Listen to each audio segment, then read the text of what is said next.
Manjira academy of fine arts 3వ వార్షికోత్సవ వేడుకలు హైదరాబాద్ భారతీయ విద్యాభవన్లో ఘనంగా జరిగాయి.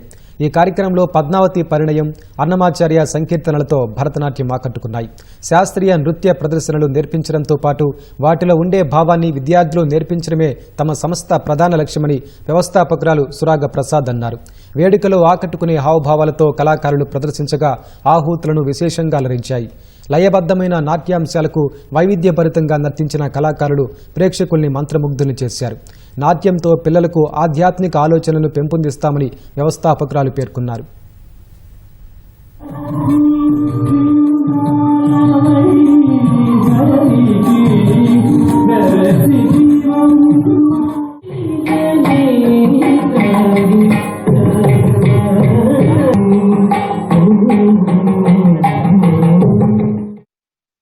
భరతనాట్యం అనేది అందరికీ చాలా ఇంపార్టెంట్. It teachers mythology. చాలా మంది పిల్లలకి మైథలాజికల్ స్టోరీస్ ఐడియా ఉండవు, మన స్పిరిచువల్ కాన్సెప్ట్స్ ఐడియా ఉండవు. వాళ్ళు ఈ స్టోరీస్ నేర్చుకోవడం, డాన్స్ త్రూ కాన్ఫిడెన్స్ బిల్డ్ చేసుకోవడం, ఒక టీమ్ వర్క్ చేయడము, ఇవన్నీ క్వాలిటీస్ మేము పిల్లలకి నేర్పిస్తూ ఉంటాము క్లాస్ లో. జరీలో మేము అన్నమయ్య కీర్తనాలు, Annamayya is 15th century poet అన్నమాట. ఆయన చాలా పోయట్రీ చేశారు వెంకటేశ్వర స్వామి మీద. కొన్ని పాటలు తీసుకుని మేము పిల్లలకి నేర్పించి వాళ్ళని యాన్యువల్ డే లో చేపిస్తున్నాము.